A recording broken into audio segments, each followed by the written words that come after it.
tuna kan thlir mek te hi nupa an ni a an pa hi pupa moi ani in an nu hi piwan lal moi ani kumsang khan zakwa somriat paruk january thla khan ko shandan thiang hlimin anin neya kumsom thum panga lai chu anin nei thu tiam an lavong nung charani masewan doi thlak takin tun thleng hian fa an ni thelo wangin an nupa chaute chuan republic veng thlanga min noilo in an ko save mek ani September ni som pani kumsang ni som ni pakhat khan an pa hi athling akan sartin richuak thut maya kamini atang khan an nu pa hi anril ru a ha in an mangang ema an nu hi aban zenga ni wangin mani pon ain bual theilova korpo mani chuan a theilowani chu tianga ni wang chuan a pasal dam lo po chu a buai pui theingai me ulova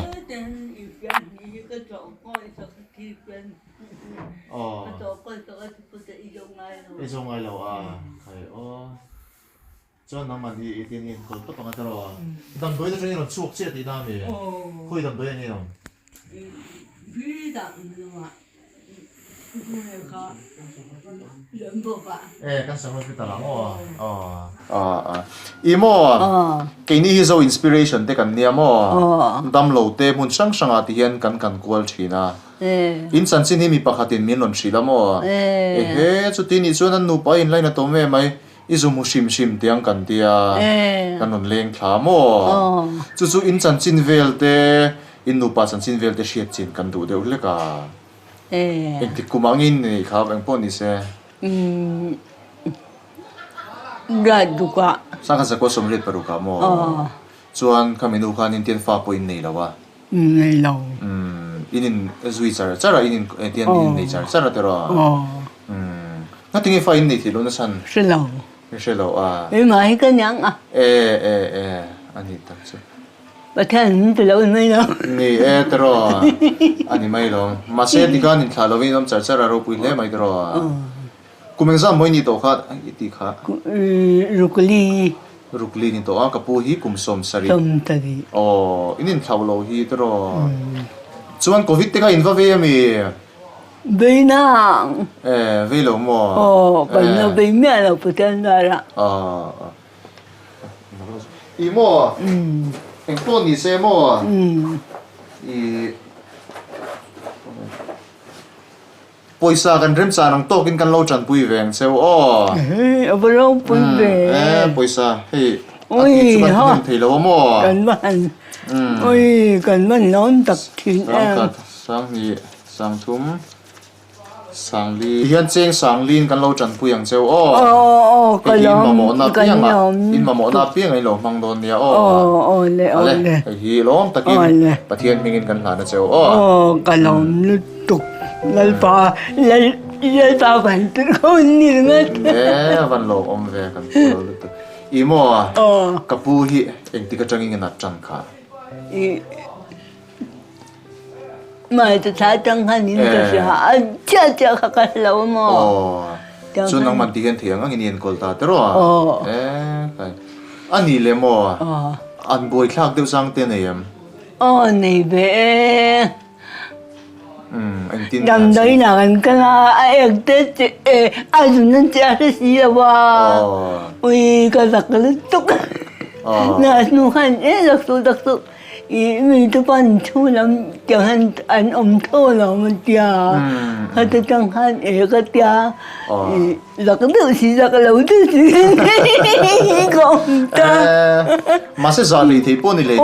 giả lì thì đặc anh ấy xuống đi nia mà anh có đủ riêng dụng thiệt tu rằng ngắt đi cho nên cần có quý được người khăn chìm lòng biết được khăn mà hai này sẽ chỉ là kha anh mà sẽ lâu mới thấp anh hết lại hi sang đi rồi luộc tiền in upa soi nom ta anh này là kapu hi trong bìm trong thầy hi trong bìm bu cái mà rồi anh lâu nay rồi mà chuyện tiếng anh ta han soi đủ đều tiền này em mình ăn đàn thế soi số cái này bắp rồi mà sẽ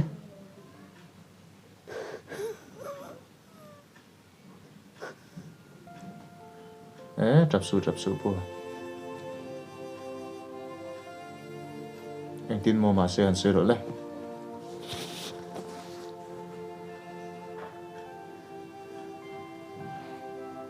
anh soi tiền đấy anh mạnh su một ngày đầu đấy rèn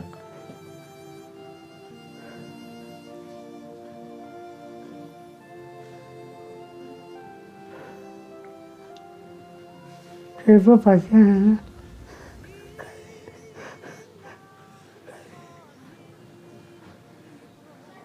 anh tin mo po anh soi rồi đấy Phải chứ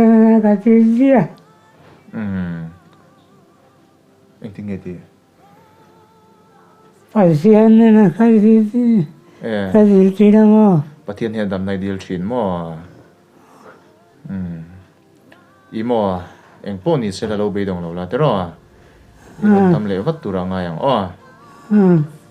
lâu mang ang re rèn su anh kiếm thì thấy bắt thiên cần nề làm thế rồi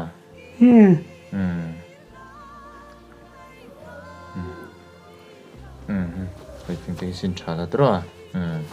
anh po ni sẽ bi trong trai là mình mang sạc là Trong trái na. ít thiệp bằng anh in Ole. chú chung in thế rồi tại hiện nó chú rồi cái đó đấy phải hết tại hiện ít ba bữa anh lần trước đây rồi tại hiện thì hiện trong cần câu thôi này cái này trong Ta trái mọi trình tu.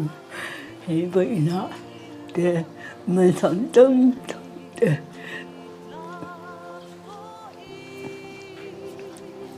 cái lắng đi. Nó phải ta. Cái nó mẹ mà làm thuộc cái nó chứ. Và với lại ya thì bỏ bị tu thế thì mẹ gạt đâu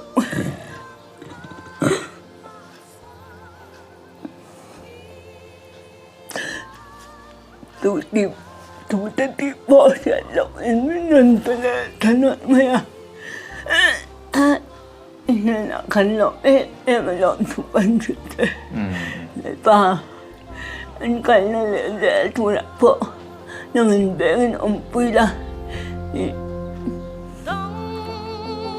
mà phải dễ lắm chứ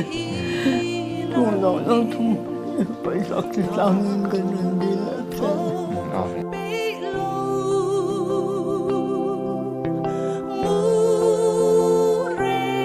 cho kênh Ghiền Mì Gõ để không bỏ lỡ